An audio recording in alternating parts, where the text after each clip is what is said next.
A obra de que vos vou falar hoje intitula-se O Vendedor de Passados, de José Eduardo Agalusa. Este autor é de origem angolana, nascido no Huambo em 1960 e tem ascendência portuguesa e brasileira. Atualmente reside no Brasil. Além de romancista, é cronista, poeta e também jornalista. A obra O Vendedor de Passados é o seu sexto romance e, à semelhança de outras obras suas, reflete uma visão crítica dos diferentes processos pelos quais passou o seu país de origem, entre os quais a guerra, a independência, a corrupção e o tráfico de influências. A obra aborda a história do protagonista Félix Ventura, um negro albino, filho adotivo de um alfarrabista, e cujo ofício é criar e vender passados gloriosos para aqueles que, tendo um futuro promissor, lhes faltava apenas uma boa árvore genealógica, ou seja, um legado significativo. Contudo, esta ocupação é muito exaustiva, pois não basta criá-lo, já que é preciso assegurar que o novo passado seja de facto o verdadeiro. Neste contexto, e de forma a garantir que tudo seja fidedigno, guarda documentários, reportagens, recortes de jornais, enfim, uma panóplia de recursos que um dia mais tarde o ajudem a corroborar a sua história. Deste modo, para além de vendedor de passados, é também um arquivista.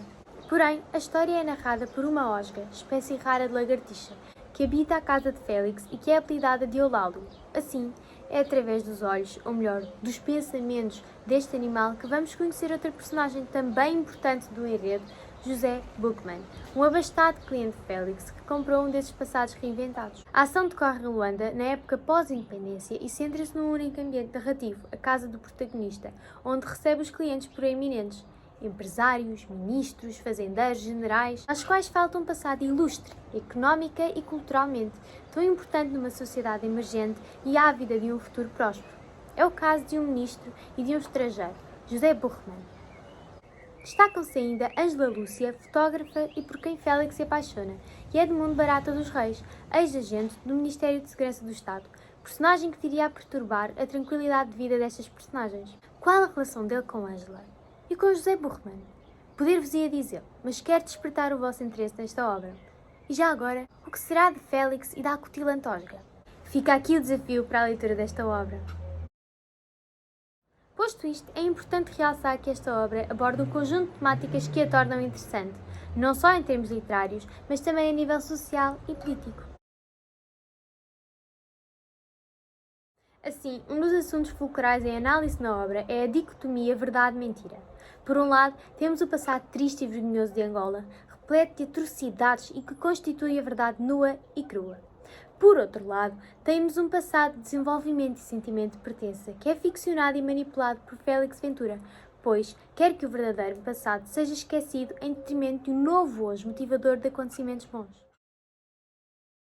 Neste contexto, desenvolve-se um novo binómio.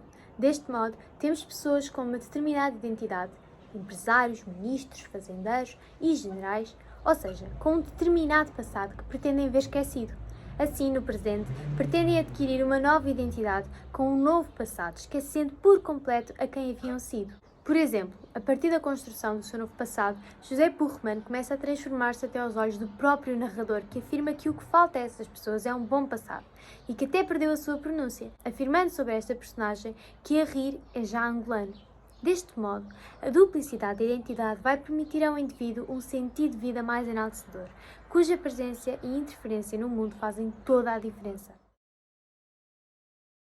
Para que isto tudo aconteça, Félix Ventura busca todas as maneiras para dar maior credibilidade ao passado inventado. Consequentemente, a memória é algo que ganha ou perde forma de acordo com o que é conveniente às pessoas e aos clientes que o procuram. Assim, a formação de uma memória individual consolidar-se-á a partir da convivência no interior de grupos sociais, dando origem a uma memória coletiva, fruto de um passado de orgulho. Deste modo, a focalização na figura de Félix, o assegurador de um passado melhor para os seus filhos, é fulcral, já que é capaz de construir um novo passado sem manchas de sangue, guerras e opressão. A ficção remete assim para uma reversão de valores, uma vez que torna positivo aquilo que é negativo. Por consequente, na obra destacam-se duas vertentes antagónicas. Por um lado, temos a realidade histórica angolana, na qual personagens influentes necessitam de uma genealogia adequada para poderem ser aceitos nas esferas sociais e políticas de um país pós-independência. Apresenta-se a manipulação histórica através do discurso do poder. Veja-se o caso do ministro, representante do domínio político que tem um passado forjado por Félix, mas que no decorrer da ação interage com personagens factuais da história, com a intenção de dar credibilidade ao seu passado. Por exemplo, quando assiste ao lançamento de um livro. Outro exemplo é o de Edmundo Barata, expoente dos excluídos, que acredita que o presidente angolano fora substituído por um sócio, que remete para a dimensão satírica da manipulação histórica. Por outro lado, temos a dimensão ficcional, tendo em conta que o narrador, uma osga irónica e assertiva, terá um papel importante no processo de dar um novo significado ao passado angolano, mostrando uma aparente quebra na seriedade do tema, pois há uma crítica oculta por trás da comicidade do mesmo. Por tudo isto, a comercialização de memórias é sempre flexível e passível de modificação. Em suma, nesta obra complexa e múltipla, constata-se que o passado é metaforizado como um rio adormecido, tal como na cantiga que inicia a obra. Porém, a frase final de Félix, "Eu fiz um sonho", remete para a busca de identidade e verdade delineada na construção da figura do vendedor de passados e que se aplica na perfeição ao país que é Angola. Assim, e para finalizar a minha apresentação, deixo-vos as palavras enigmáticas de José Eduardo Agualusa. Posso saber o seu nome? O estrangeiro estudou o vinho contra a luz do candeeiro. Baixou as pálpebras e bebeu devagar, atento, feliz, como quem segue o voo de uma fuga de barro. Pousou o copo numa pequena mesa, mesmo à sua frente. O móvel imóvel, com tampo de vidro, finalmente endireitou-se e respondeu. Tive muitos nomes, mas quero esquecê-los a todos. Prefiro que seja você a batizar-me.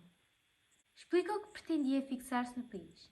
Queria mais do que um passado decente, do que uma família numerosa, tios e tias, primos e primas, sobrinhos e sobrinhas, avós e avós, inclusive 2 ou 3 bezanganas.